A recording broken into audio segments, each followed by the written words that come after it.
Hi, I'm Adam. And I'm Joe. And together we're the Maladjusted Misfits. And this is the one where we talk about friends. Joe, what would you do if our dog ate your wedding ring? I'd wait for him to coop it out. Get it? Coop. His name is Cooper. Yes, Cooper the Pooper. Very clever. Hey, you wrote this, and you call him that all the time.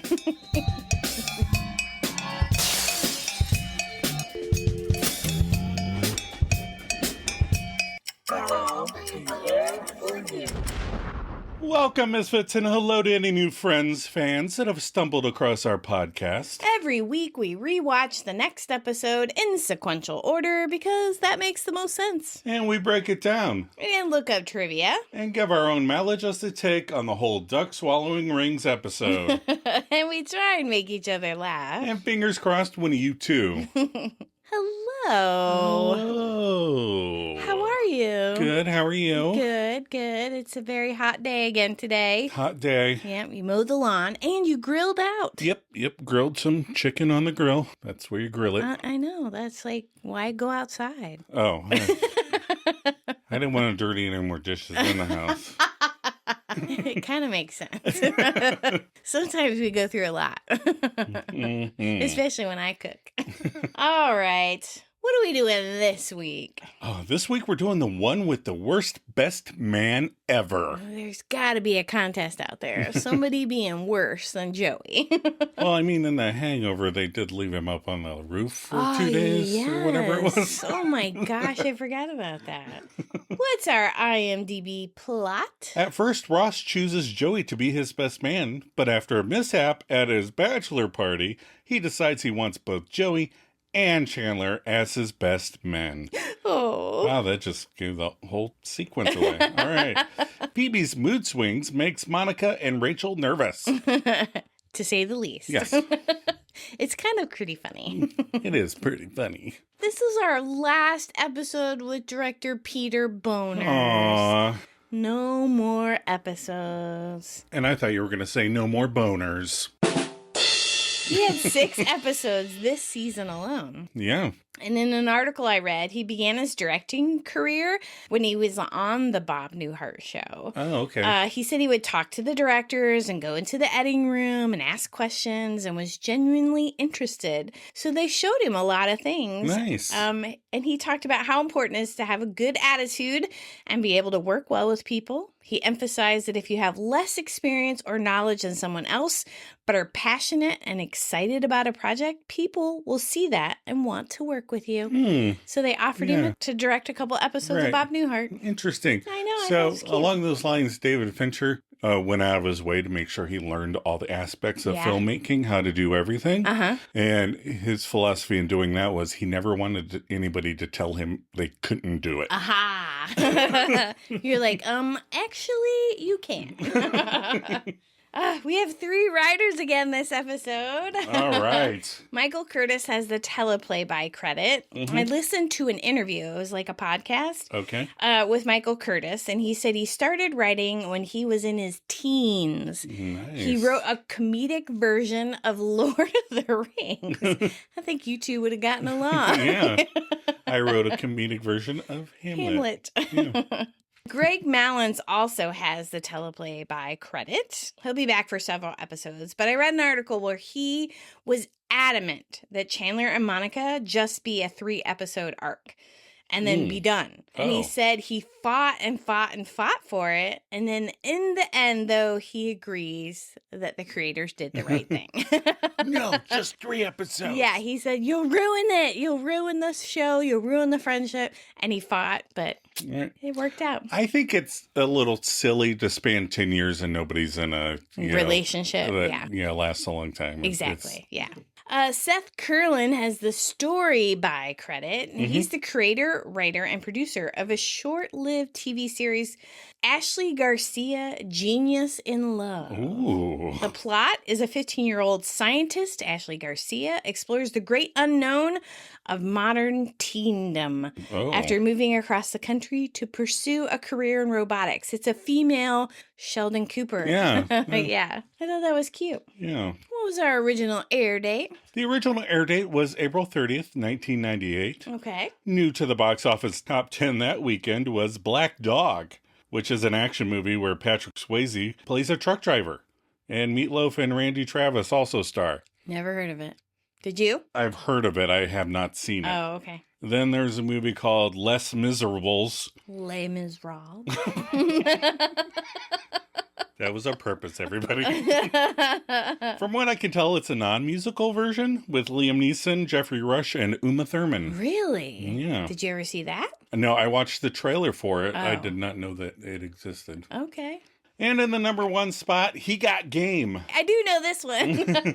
A Spike Lee joint starring Denzel Washington as a young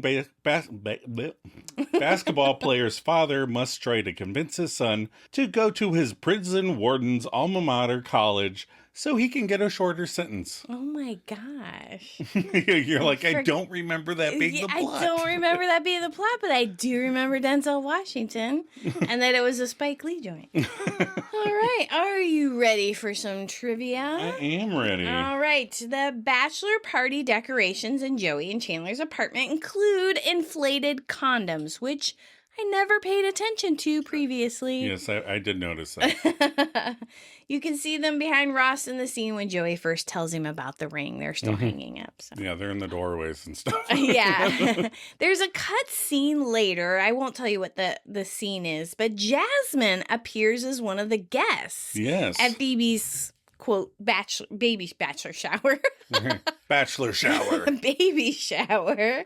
This is Jasmine's first and only appearance in season 4. Oh, and they cut it out. Yeah. Poor Jasmine. I know. On the other hand, bachelor shower sounds like a as seen on TV product that you would use to hook something up to a hose in a parking lot while you're living out of your car. While planning the bachelor party, Ross mentions having his last bachelor party in Pizza Hut. Yeah. This would have been in 1991 when he married Carol. Right. Ross and Rachel get drunkenly married next season and have their wedding reception at the Pizza Hut. Yeah. As Rachel discloses after signing the divorce papers, which was the newlywed special. Yeah. I wonder which of the writers went to Pizza Hut had a bachelor party. Yeah. The $1,600 the stripper says she makes a week is equivalent to $3,100 in 2025. So $3,100 a week. That's a lot of money. That is a lot of money. And then the fake name that Chandler uses to get the stripper to come to his office is Gunther Central Perk. Yep. A lukewarm tribute to the quirky waiter at the gang's favorite hangout. It's actually a joke because Gunther from Central Perk asked Chandler, "Do you even know my last name?" Right. To which Chandler responds, "Gunther Central Perk." Yep. So what were your episode reactions? Oh, let's see. Bibbidi bobbidi boo. Stolen rings. Best man's dreams. Phoebe screams. It's fun. It snaps right along. There's fun lines and situational comedy. I guess the worst part is that they cut a really funny scene at the end. I presume for time, but it doesn't affect that the rest of it's good. Yes, it is very good. And the ending scene is really funny, which we'll talk about. But I agree, it's fun. We're back to the regular shenanigans in this episode. Accosting the stripper, the duck eating the ring, throwing Phoebe a post-baby shower. Right. Funny, full of laughs, and overall silly. It's a fun episode. I really don't look for too much more in Friends episodes. Right. I just want it to be fun. I just want to giggle and laugh at them. Yeah. All right, let's do our favorites. Okay, Joe, what's your favorite line? I like when Rachel goes, "Oh my God, we're throwing the most depressing baby shower ever." Oh, I'm going to go with Phoebe. All righty, here come the waterworks. That scene is so funny. That kind of attitude, that kind of here come the waterworks. Well, that's how my grandmother was watching us in the summer. Really? Yeah. Oh, not the grandma. Not my grandmother that's still alive yes. that I get along with very well. My other grandmother. The other grandmother. Oh, that's funny. Favorite moment, I like when Joey finds out that the stripper took the ring, and he goes running to yell to Chandler Chandler, and he bends down underneath his half door that's open and yells, "The stripper stole the ring!" I just love that. So funny. The top part's locked, the bottom's open. Mine, I'm going to go with another stole the ring moment, but I'm going to go when the guys entrap the stripper and Ross starts to go all, "You stole my sandwich," on said stripper. I do love his little finger ring motions. Like, my grandmother's ring. All right, favorite outfit. Yep. Not great outfits this episode, but I went with Mon. Huh? There were fine ones. I like Mon's pigtails and her black and white striped shirt and her black pants. She's adorable. I think I would have picked that one had you not taken it already, but I went with security guard stripper. Yes, ma'am, I did steal that packet of gum. Adam! It was a joke. So what was your real pick then? I see. Themes explored in this episode. Theme 1. 2 best men. You had 2 best men. Yes. Yes, that was fun. Yeah, it was fun. Theme 2. Strippers. I can't leave out the strippers. No. Theme 3, ducks eating things. This season it's rings. A couple seasons down the road it's face cream. Face cream. And theme 4, mood swings and fake baby showers. All right, we're going to take a quick break. We'll be right back.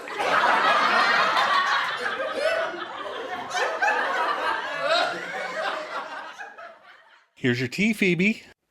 It's so good. Thanks. Good. I'm so glad you like it. Oh, my rumbly tumbly. What? What? She made the tea. Jeez, Rach. Sorry. Oh, no, I think I just had a contraction. Oh, my God. What? Yeah, I thought I had one a couple minutes ago, and now I know that was definitely one. Wait, you can't have the baby here. I mean, I haven't sterilized it since the guys moved out. Okay, it's okay. We're gonna be okay. You know what? It's okay. I'm gonna boil some water and I'm gonna rip up some sheets. Oh, it's all right. It's probably false labor. They said that can happen near the end. Just somebody get the book. Rachel, get the book. Okay, here. The Bible? Well, I don't know. Rach, just keep her talking. I gotta get my book. What book is it? It's a little black medical book. What is it? My black fucking medical book. It's like a little textbook they give the nurses. I never saw any medical book. Well, trust me, I have one. Well, while you're looking for it, that girl's gonna have a baby on our carpet. You're never gonna find it in this shit. Why didn't you just leave it out? I don't know. Stop bothering me. Wait, where's Phoebe? Huh? Did she leave? Man, I have this adrenaline shot all ready to go. Adrenaline shot?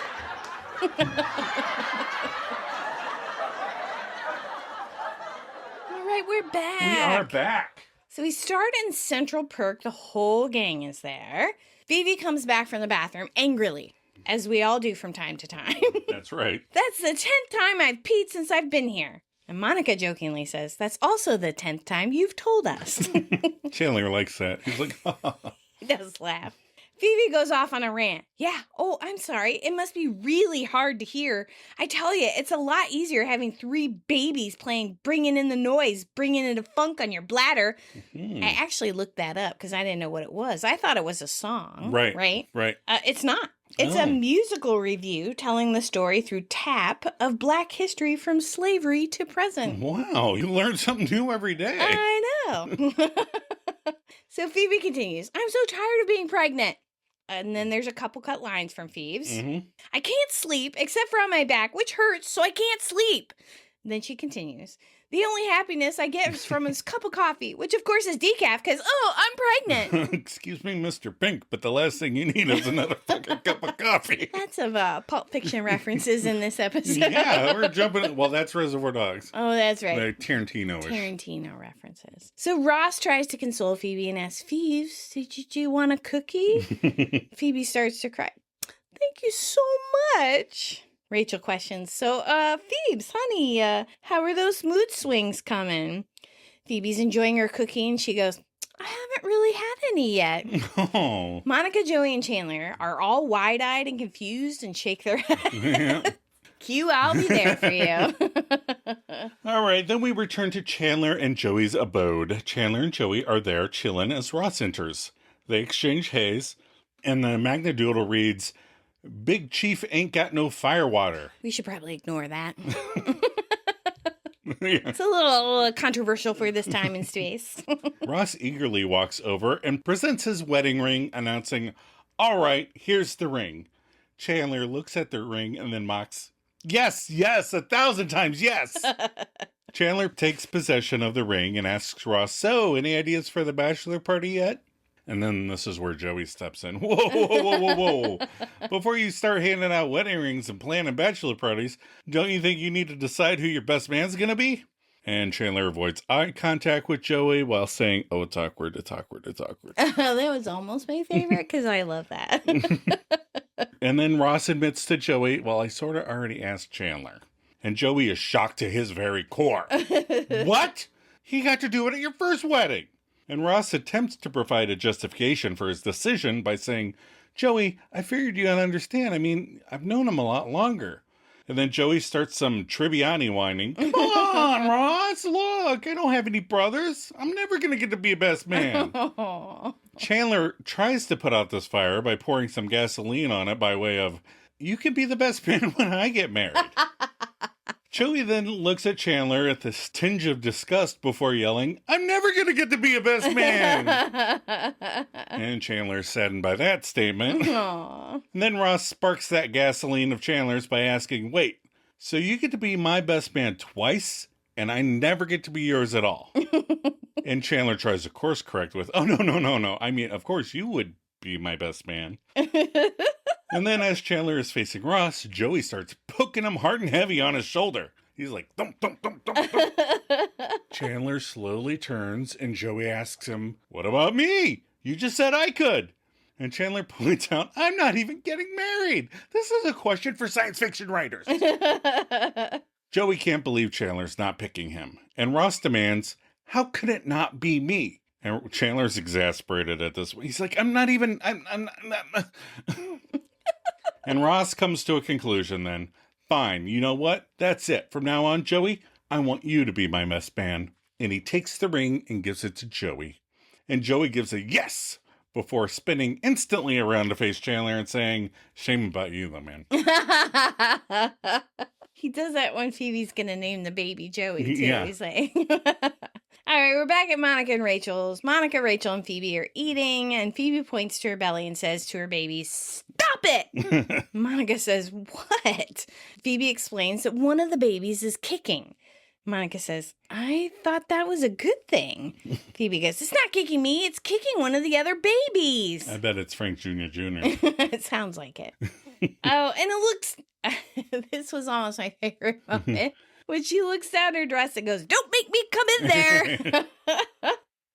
Joey enters with his usual hay. Monica reciprocates his hay, and he asks, "Do you guys have a big bowl I can borrow?" You got a big bowl?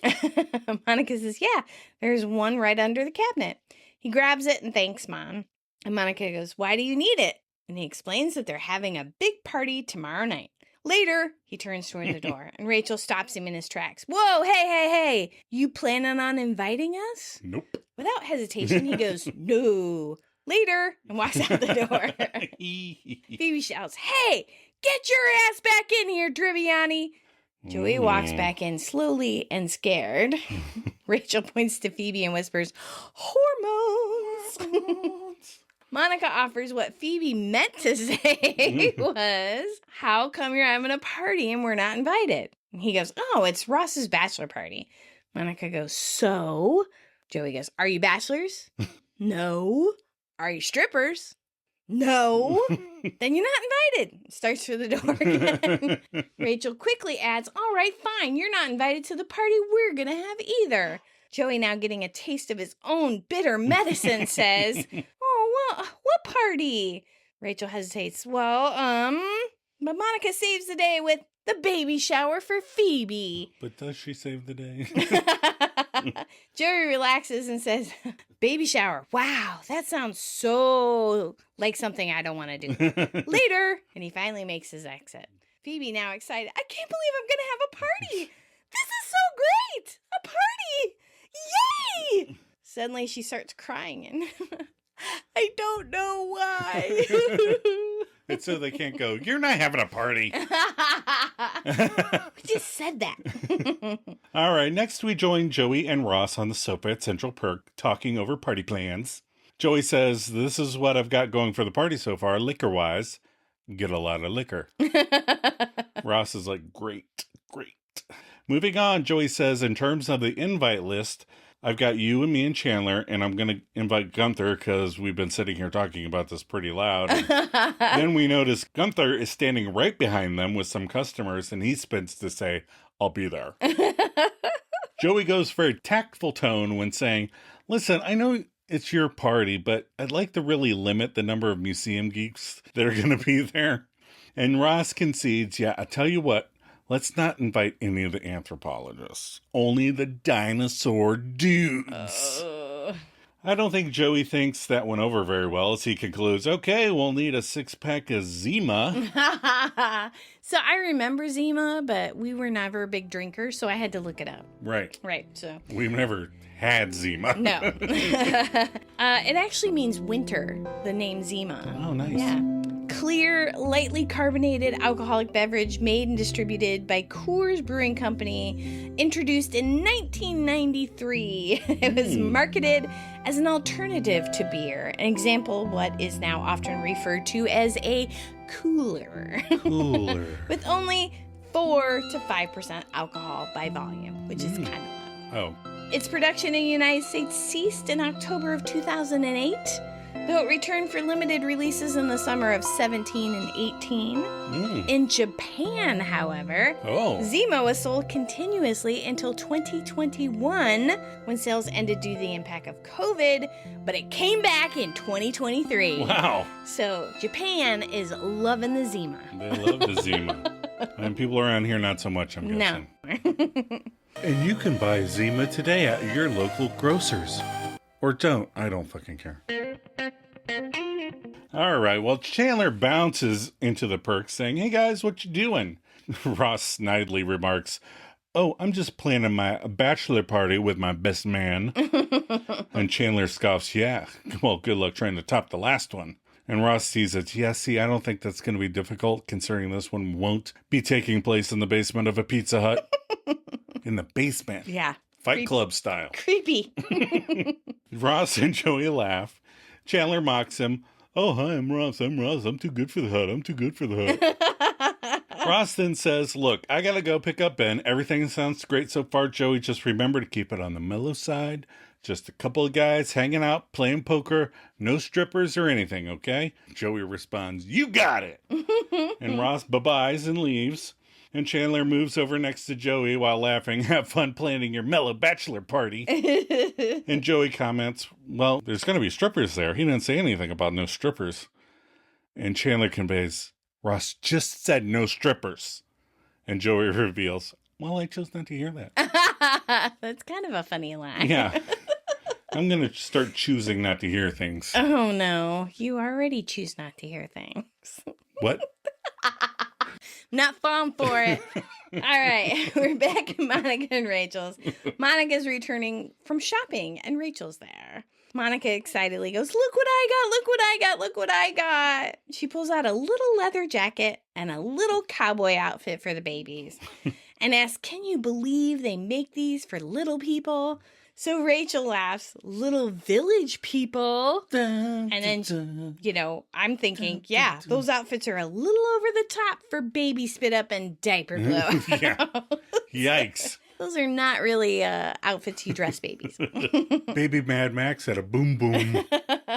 Monica then says, okay, look at this one. This is my favorite. She pulls out a little pink and white dress for the girl baby. Aww. Rachel gushes, oh, that is so sweet. Monica goes, I know. Phoebe is going to love dressing them in these. Wah, wah. But Rachel pauses as reality sets in and says, except Phoebe's not going to be the one that gets to dress them. And Monica catches on much faster than Joey. Yeah. Because she's not going to get to keep the babies. She could keep those outfits at her place. That's true. Rachel says, oh my God, we're throwing the most depressing baby shower ever. Nah, the most depressing baby shower would be, you know what, never mind. Thank Cthulhu.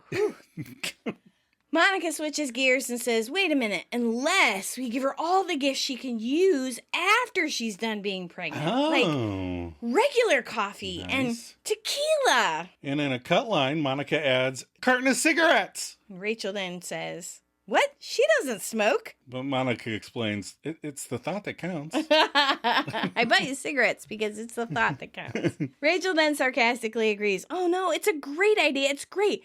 Oh, and somebody can get her those leather pants she's always wanted. Aww. Monica goes, oh, she's gonna love that. Smash cut to later at Phoebe's baby shower, and she's holding those leather pants, and she isn't happy about it. No, she is not. She says, what the hell is this? What?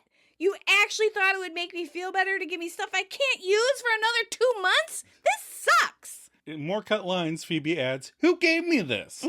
And this is when poor Jasmine is about to cry while confessing, well, I thought they told me that you'd like them. And let the record show that the defendant identified Monica Geller and Rachel Green. And then Phoebe sarcastically snaps at Jasmine. Oh, all right then, I'm wrong. It's a great gift. The best present I ever got. Ooh. We go back to the regular episode and Phoebe asks, all right, what's my next present? And all of them go, I don't have anything. And the rest of the women hide their gifts behind their backs. Yeah, because nobody would give another gift. And the scene ends with another cut segment, which we just watched before coming up here and is so funny. Right. So Phoebe goes, all right, fine. Then this is over. She gets up and kicks a present, then heads to the bathroom, where on the way she pulls down one of the ribbon streamers and then starts attacking the balloons. She goes, God, balloons! Monica and Rachel are shocked, to say the least. It's pretty funny, though. It's a pretty really funny tantrum. Yeah. Okay, now we join Ross's swinging bachelor party at Chandler and Joey's. I guess that's one way to top the hut, using your own apartment, yeah. Using your own apartment, hanging up some poker-themed party supplies, and a handful of blown-up condoms. The fully dressed stripper has finished up her routine, ? I don't know. She's got on slacks. Yeah. She went to the bathroom. I guess dressed, so. Yeah. And she's putting away her fluffy boa and her whipped cream. And she had some handcuffs, too. Did you see that? Oh, I did not. Yeah. I really did steal that gum. The Magna Doodle now reads, another one bites the dust. Another one bites the dust. Hey, hey. Ross is talking to Joey. Hey, listen, man, about the stripper. And Joey's like, yeah, thinking he's about to get yelled at. But Ross goes, good call. And then a couple cut lines right here. Mm-hmm. Joey asks Ross, so you know who to ask to host your next bachelor party, huh? But Ross admits, Joey, I'm kind of hoping this will be my last one. And then we laughed. You laughed for a while. It was funny. I was like, he really thinks this is it. This is the last wedding he's ever going to have. Okay. Then Chandler begins banging a spoon against his beer bottle as he says, okay, a little announcement. I've decided that my best man is my best friend, Gunther. And Ross and Joey exchange disappointed looks. And Gunther takes a second from smoking his cigar to ask Chandler, what's my last name? And Chandler makes a point of guessing badly, Central Perk? And Gunther rolls his perky eyes and then tells Ross, thanks for not marrying Rachel. And then he goes to leave, but Joey stops him. Oh, wait, Gunther, don't forget your shirt. Gunther takes his shirt and then his leave. Ross asks, hey, what are those? And Joey shows him, oh, they're little party favors. Check it out. And he holds it up. T-shirt reads, Ross Geller's Bachelor Bash, 1998 on the front. And Ross goes, wow, yeah. But then with a, Joey shows Ross the back, which reads, best man, Joey Tribbiani. And it has a huge picture of Joey. Ross is not too crazy about the back. Chandler then starts banging on his bottle again. Okay, little announcement. I just want everybody to know. Position of my best man is still open. And then to the stripper he adds, so is the position of the bride. And our friend the stripper responds with a, great. And now I hate to do it, but it behooves me to point out that two of the Dino dudes are wearing sweater vests. Are you kidding? They're just rubbing salt in my sweater vest-shaped wounds. Did you say behooves? Yeah, I'm like Shakespeare. Anyway, Ross tells Chandler that his move with the stripper was smooth, man. And Chandler smiles, impressed with himself, and then Ross adds, yeah, you got some chili on your neck. How do you get chili on your neck? Chandler runs dejected into the bathroom to cleanse himself. And Ross is ready to wrap up this party, so he announces, well, I just want to say thanks to everybody. This was great. And hey, see you guys in the morning. The Dino dudes wave feebly at Ross as they stare at the stripper, played by Lisa Rotundi. And I'm telling you that because just calling her the stripper makes me feel gross. Oh, that was nice.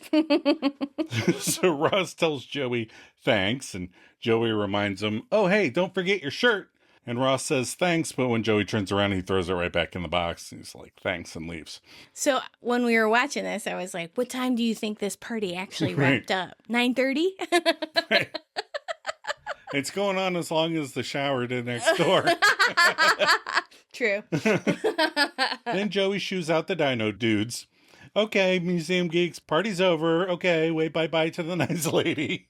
There you go, back to your parents' basement. All right.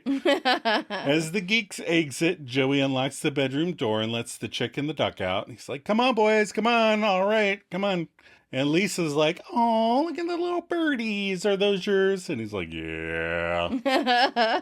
And she admits, wow, I didn't know they let you keep chickens and ducks as pets. Joey says, oh, yeah.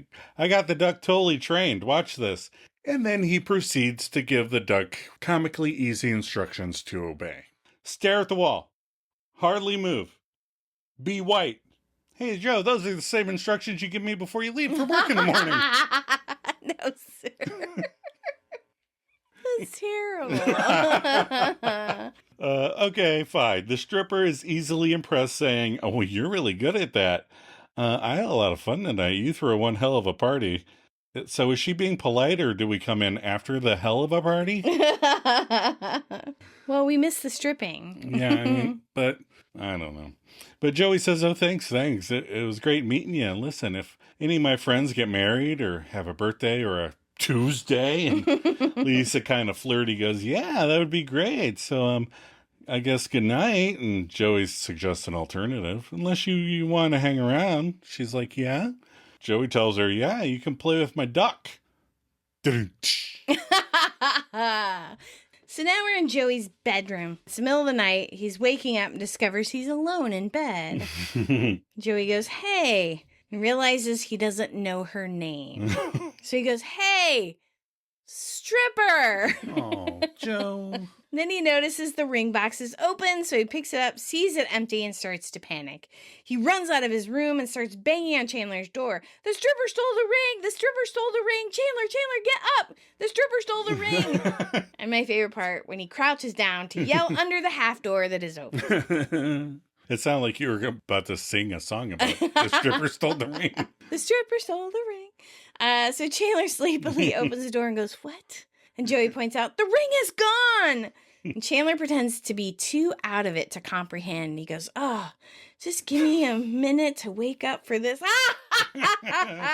You lost the ring. You are the worst best man ever. Joey is upset and goes, dude, this isn't funny. What am I going to do? I go to bed last night. Everything's cool. I wake up this morning. The stripper's gone and the ring is gone. Chandler goes, you slept with the stripper? Joey goes, of course. We are back in Central Perk. Monica and Rachel are talking on the couch, and Phoebe comes in with a hi, guys. Rach and Mon respond with highs as they brace themselves for anything. But Phoebe just wanted to apologize if, she seemed a tad edgy yesterday at her shower. It's just the hormones. And they both give a slight laugh and mumble hormones. And I just want to say that only a poor craftsman blames their hormones. Hey, no uterus, no opinion. Touché. Anyway, Phoebe just wanted to say thank you. It was so sweet. And Phoebes goes in for a hug, and they both flinch, thinking she's about to attack them, but they hug. I do love that. And Monica ventures, wow, you seem to be doing much better. That's great. So how are things going? And Phoebe waves the question away. Good, but it feels like everything's been about me lately. So what's happening with you? And Rachel shares, oh, actually, we're just talking about me not going to Ross's wedding. It just might be too hard, given the history and all that. And Phoebe is like, wow, that reminds me of the time when I was living on the street and this guy offered to buy me food if I slept with him. And the other two girls just kind of gape at Phoebe because that kind of took a left turn. Yeah. And Rachel asks, well, how is that like this? So then Phoebe kind of lays it out rather bluntly. Well, see, it's not really like that. Because, you see, that was an actual problem, and yours is just like a bunch of, high school crap that nobody really gives a flying fart about. Damn it, Rachel! And Rachel, who always cries, starts to cry. I'm sorry, I just thought that... And Phoebe dismissively says, alrighty, here come the waterworks.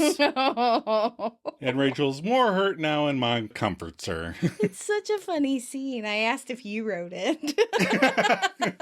Oh, you. All right, so we're back at Chandler and Joey's. Joey's trying to figure out what to do, and he goes, ugh, I don't know what I'm going to do. I called the company that sent her, and they don't care. And then I called 911, and they yelled at me. If this isn't an emergency, then what is? And then we have a cut line from Chandler, who responds with, I'll tell you, Joe, I really want to help you out, but I got plans to go see Titanic. So I've got to call 911 to find out what time it starts. And Joey does not care for that. No. So Ross enters with a, hey, guys. And Chandler and Joey say, hey. And Ross says, I wanted to thank you again for last night. What a great party. And the guys from work had a blast. One of them had never been to a bachelor party before. Yeah. and another one had never been to a party before. So, Adam, you been to many bachelor parties?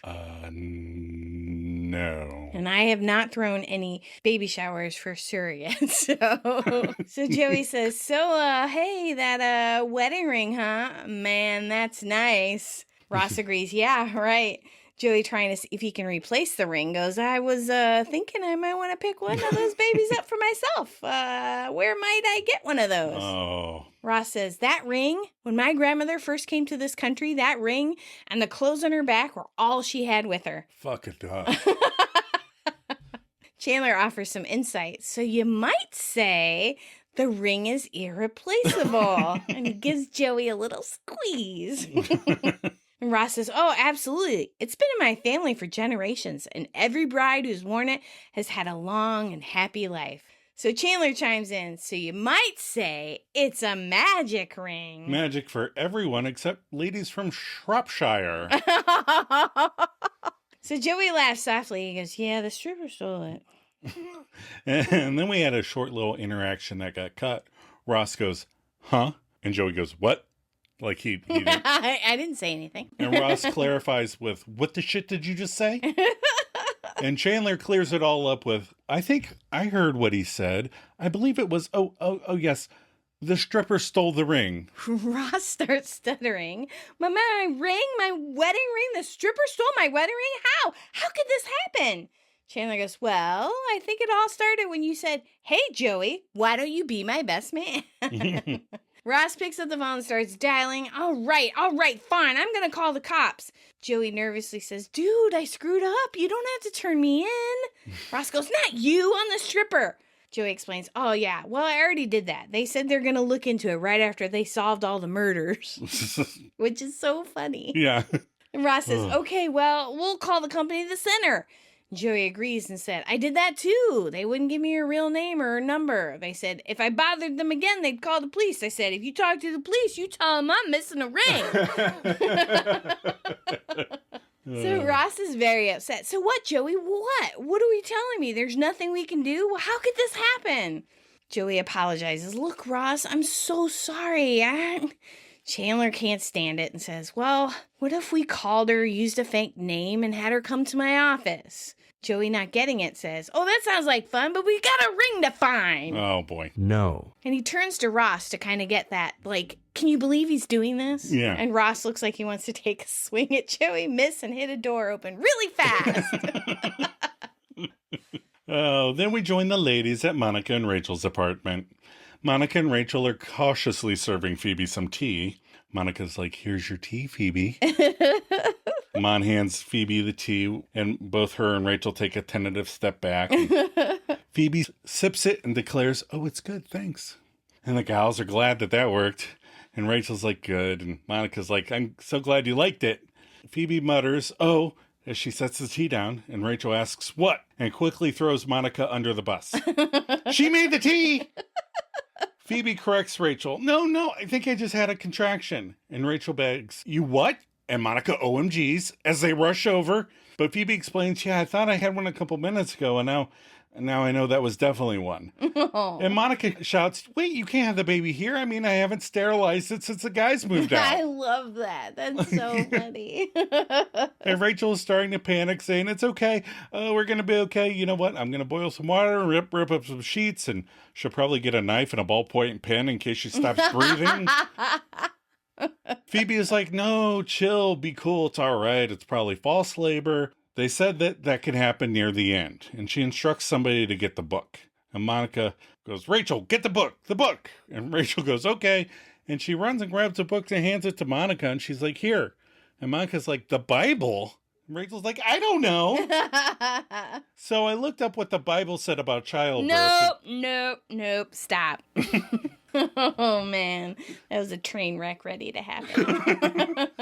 So now we're at Chandler's office. The guys are there waiting to ambush the stripper. Joey frantically says, all right, okay, this is great.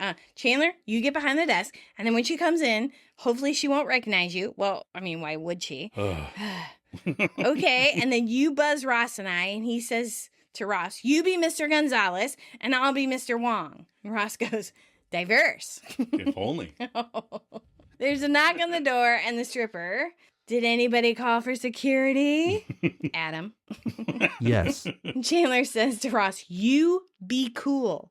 He opens the door and lets her in, and they all turn their backs on her. Yeah. And the stripper comes in and goes, okay, which one of you guys is Gunther Central Perk? Really, Chandler? And he sees Joey. Then she sees Joey, confused, and says, hey, Joey. Ross, acting cool, goes, where's my ring? My dead grandmother's ring. Where is it? And the way he's pointing to the ring fingers on his hands. Yeah, with his thumbs. Yes, it's so funny. And in this shot, you can see Matt LeBlanc duck behind David Schwimmer to crack up in real life. Yeah. Like he can't hold his face. And so he ducks behind him. In the tight shot of the TV version, you can't see it, but in the DVD and the wider shots, it's very clear that he's hiding his laughter. Yeah, he definitely bends over and hides his face because he is cracking up. My camera. So Chandler points out, way to be cool, man. The stripper asks, what's he talking about? And Joey jumps in, having recovered, and goes, there was a ring and a box on my nightstand. After you left, it was gone. The stripper is appalled. Wait. You guys think I stole some ring? And they're all like, yeah. Didn't the stripper steal a bunch of shit from your brother? You shush. Whoa, fine. So Ross says, we know you took it, so just save yourself the time and confess. The stripper then quips, okay, who are you, the Hardy Boys? Joey looks at Ross and smiles. Ross is not happy. No, he's not. Joey's like, she thinks we're the Hardy Boys. Look, I don't need to steal some stupid ring, all right? I make $1,600 a week doing what I do. Any of you guys make that? Chandler says, marry me. Both Ross and Joey hit him. We cut back to Chandler and Joey's. The guys are now trying to figure out what to do next since their plan with the stripper backfired on them. Joey goes, I don't get it. I was in my room all night. And if she didn't take it and I didn't take it, and he points to Chandler, and you didn't take it, then who did? Shh, we're trying to think. Ross and Chandler realize at the same moment and stare at Joey, who doesn't get it. And then after a short pause and the duck still quacking... Quack, quack, quack. I swallowed a ring. Joey figures it out and starts pointing to the duck. Tony, open the duck. What do you mean, Avi? Open it? That's a bit harsh. So we rejoin all the gals at Monica and Rachel's. Phoebe is recovering from her false labor. The girls and guys are really separated this week. Yeah, they are. Rachel queries, I don't get how you know when it's false labor. And Phoebe is a little snarky in her reply of, well, do you see any babies? Mon asks Phoebe, how do you feel? And Phoebe's like, okay, I guess. I mean, I don't know. I guess. Okay, I guess. I mean, I don't know. It's just, I guess. Sorry, they do that a lot, and I felt like making fun of it. So I put it in there 3 times. I was going to say, I don't remember it going on that long. But Phoebe transitions into sadness feelings, saying, I know it's going to be over soon. And Rachel tries to help with, well, isn't that a good thing? I mean, you were sick of this. And Phoebe knows, but it's just usually when you're done with the pregnant thing, then you get to do the mom thing. And I'm going to be sitting around in my leather pants drinking tequila like a boss-ass bitch. Monica reasons, well, some moms do that. And Phoebe thinks that's even sadder. Oh, yeah. I know what I got myself into. It's just that now they're all up in me. It's like, I know these little shits. I mean, it's just not going to be that easy when the little time wasters have to go. And Rachel and Monica are close and giving her comforting touches. And Monica goes, well, sweetie, but it's not like you're not going to have anything. You're going to have nieces and nephews. And in some way, that's even better. But Phoebe does not care about her aunt status. But Rachel's like, seriously, bro. You're not going to be the one worrying about saving for college or yelling at them when they're bad or deciding to put them on Ritalin when they just won't calm down for 2 straight years. And don't give me that you should have them play outside shit either, because I took them to the park every day. Adam, it's not about our kids. Back to the show. Right. Okay. Monica explains to Phoebe that you're the one that they're going to come to when they want to run away from home and the one that they talk to about sex. And Rachel's like, yeah, bro. You just get to be cool Aunt Phoebe. How did Rachel end up a bro dude? I may have had a gummy before taking my notes. Just let me know if anybody complains. Phoebe is like, cool. Cool Aunt Phoebe. I am pretty cool. And Rachel goes, you know what else? By Cthulhu's rage, they're gonna love you. And Phoebe is like, the doy, they're gonna love me. Thanks, you guys. Thanks again. And Monica calls her sweetie, and they all hug, and it's sweet. And I just want to get in there and hug them all. Adam. No, seriously, in a cute way. You know, sometimes you just want to be a part of the moment. Oh, yeah, I guess I do. And Phoebe's saying that they're all the best, and suddenly she grabs her baby bump and goes, oh! And Monica and Rachel are like, what? And Phoebe goes, just kidding. And the audience laughs. And then Phoebe cradles her belly again and goes, ah! And Monica and Rachel fall for that shit again. And Phoebe's like, gotcha again. You guys are too easy. And according to Monica's face, Phoebe's behavior is frowned upon here. She doesn't like it. She's worried. All right, now we're at the animal hospital. Yeah. Yes, in New York City. The guys have taken the duck in to remove the ring, and Joey is pacing around like an expectant father. And I love the set decoration of the vet waiting room. So legit, you know? Pictures it's like, of dogs and cats everywhere. I know, and like a little stand with pamphlets and dog food. So Joey worrying if anything should happen to him, and Ross reassures Joey. The vet said it's a simple procedure. Joey says, so things can go wrong. You don't know. What if he doesn't make it? Chandler goes, he will, Joe. Joey sadly says, yeah, but what if he doesn't? He was such a good duck. Ew. Duck, Adam. Oh.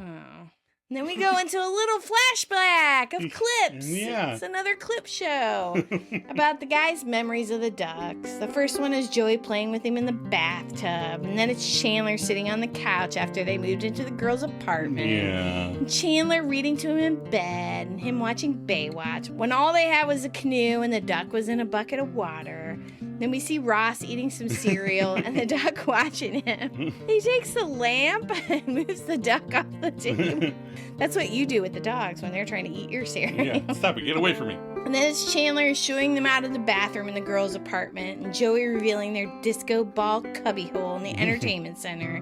Then Chandler playing hide-and-go-seek with them, and it's concluded with various scenes with the duck flapping its wings and the guy staring in the distance in remembrance of the duck who's not dead yet. Yeah.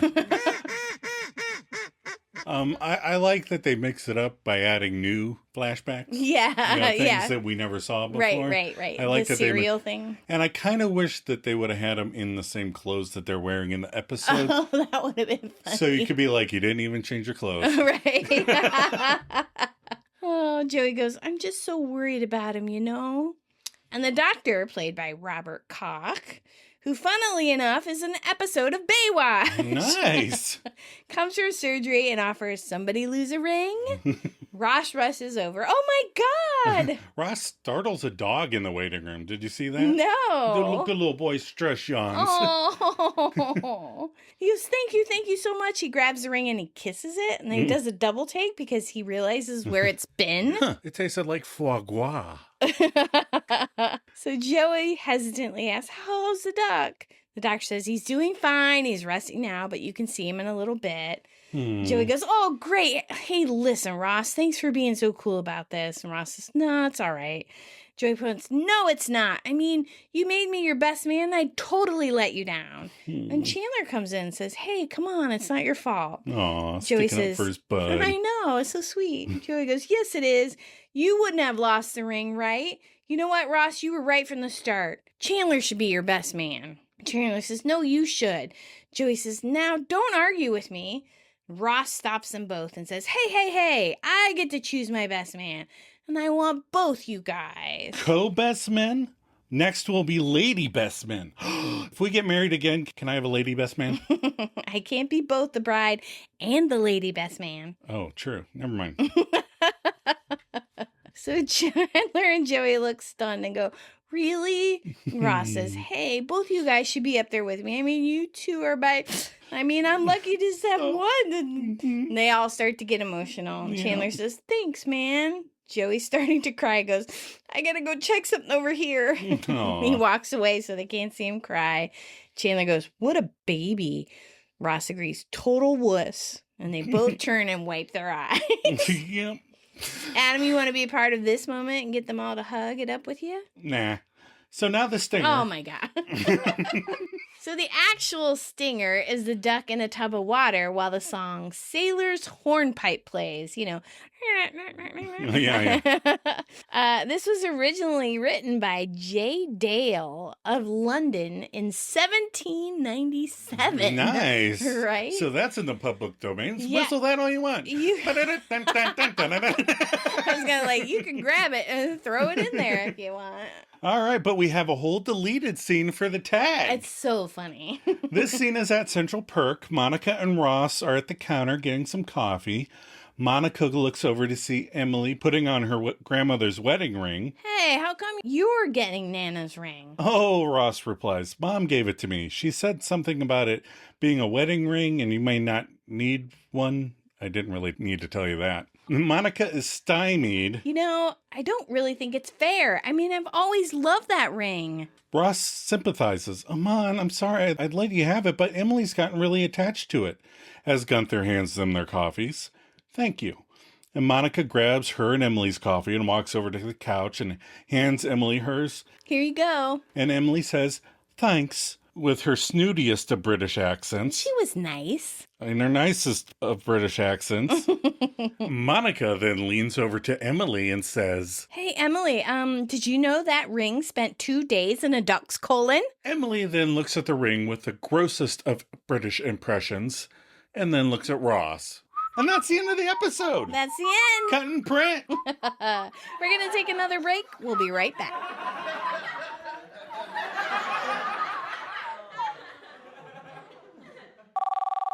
911, how can I help you? Yeah, I need to report a stolen ring. Sir, this is 911. For emergencies? No, it is an emergency. I slept with stripper from my friend's bachelor party, and she stole the engagement ring when she left this morning. She could hawk it at a pawn shop any moment. Sir, did you say you paid for sex with a stripper last night? No, but I need a detective on the case of the stolen ring right away. Sir? Call me Joey. Joey?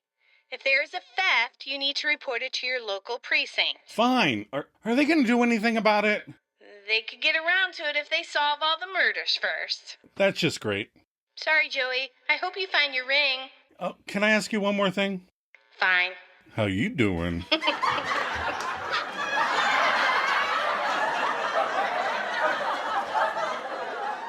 right, we're back. We are back.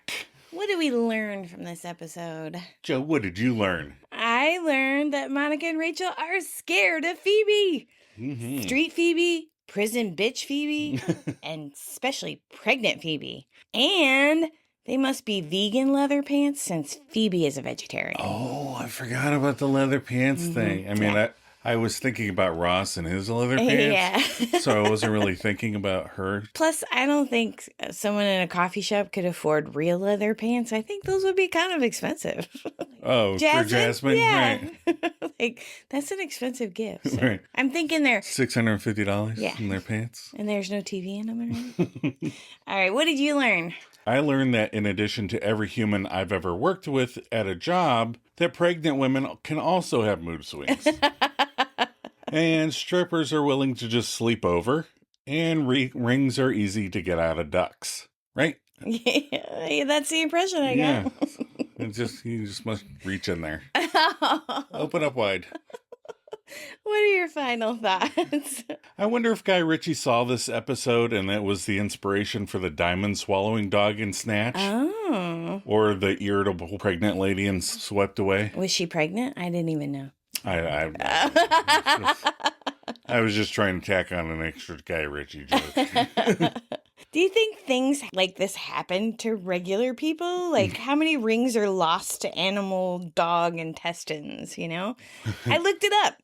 And the interweb said that there are no official statistics or studies available that specifically track how many rings are lost in that way. But we know that a lot are lost in rapid waters. Yeah. Because some douches like to propose in front of this big waterfall and inevitably drop the ring. Right. So there's lots of YouTube videos of guys dropping the rings in waterfalls, off boats, off docks. There's always water around. Why water? All right. What's our sweater vest tracker for this week? Well, the prior count was 2. The episode total was, let me see, let's calculate all this. Nil. Oh, yeah. Okay. And so we're still at 2. Yeah. And then he goes to London. So yeah. Fingers crossed. I think that we're stuck at 2. And so we remember the Magnadoodle tracker. Yeah. The first time it reads, Big Chief ain't got no firewater. And the second time it reads, Another one bites the dust. Another one bites dust. What's our rating for this episode? The rating was 8.3 out of 10 stars with 5,300 ratings. So back up into the 8s. Yeah. Nobody responded to our posts. So I went to IMDb and I pulled a quite humorous. There's only 3 written reviews on there. There's nice. Lots of people have starred it, but and they vary from 10 out of 10 to like 6 out of 10, 5 out of 10. Okay. So this one is labeled A Good Duck. A good duck. A good duck. Nice. After the lame duck flashback episode that preceded this one. Oh, I see what they did there. It's nice to see Friends back on track with this fun episode that focuses on the duck. Yeah. Yeah, okay. Actually, only half of it is fun. The storyline with the guys was far more interesting and had some good scenes and big laughs, and Matt LeBlanc was great. The other storyline involving the girls was meh, but only this final scene was interesting with some genuine heart. The rest of it just seemed to be Phoebe having mood swings due to pregnancy. Yeah. So we're building the finale of the 4th series that will see the sextet go to London, and what a series it has been. Oh. A Good Duck. What was the name of the person on it? Studio Act. Oh. June 23rd, 2017. Yeah. Interesting. Yeah. I was hoping the name would give me some sort of indication as to their gender, because that sounded like a guy thing. It was definitely a guy thing. The duck stuff was funny. Pregnant mood swings. Not so funny. Those are more irritating than funny. Come on, people. All right. What is next week's episode? Next week is the one with Ross's wedding. Oh my gosh. I can't believe we're almost on season 5. I know. That's crazy. What's our synopsis? Chandler sulks as Joey gets in his map and navigates London before Ross's wedding. Emily, Monica, and Ross deal with an overeager demolition crew throwing a snag into the wedding plans. And back in NYC, Phoebe tries to talk sense into Rachel and fails. Why am I always pregnant? Are you ready for some maladjusted content? Yeah, sure. Oh. So what did we watch this week? Oh, we watched the first episode of Alien Earth. Yeah. That was interesting. That was fun. Yeah. I'm anxious to see the rest of that. Yeah. So far, I like it. And everyone in it. Yeah. Yeah. So far, it's really good. Yeah. What else did we watch? Well, we've been watching more of The Bear. Yeah. We finished up season 3. Season 3 last night. And so neither one of us had seen I hadn't seen season 3. So we watched that together. And then neither one of us have seen season 4. Right. So it ended on a cliffhanger, a bunch of cliffhangers. Mm-hmm. It's exciting. Yep, it's exciting. It's calmed down a little bit. It's not nearly as screamy. Well, that's not the anxiety is like how it's filmed and how it's like some of it that's how it is inside my head sometimes. I'm like, I really don't need to watch this. But it's so good. It is good. Anything else we watched? I don't think so. We've been pretty busy. Yeah, it's hot in summer and yeah. All right, let's wrap this up and let these people go. Yeah. So we're so glad you stumbled across our podcast. If you're enjoying it, please share it with other friends, fans. Or maybe rate it or leave a review. And if you want to contribute your thoughts, because we didn't get any this week, No. pick your favorite episode and send us your musings, and we'll share them on that episode. You can also write just to say hey. Yeah, we'd like to hear from more of you misfits out there. You can email us at themaladjustedmisfits@gmail.com. Or we're hosted on Buzzsprout. If you'd like to help us with costs, you can visit our page and click the donate button. You can also send us fan mail through Buzzsprout. Well, lots of ways to talk to us. Do any of them and we'll give you a shout out on the show. That's for sure. Check us out on Facebook and Instagram. You can follow the links in the show notes. The pages are called The One Where We Talk About Friends. Attention. Also, don't forget, we have a TeePublic store. If you have a friend shirt you've always wanted, send us your idea. Joe, are you ready for a cup of coffee? Always.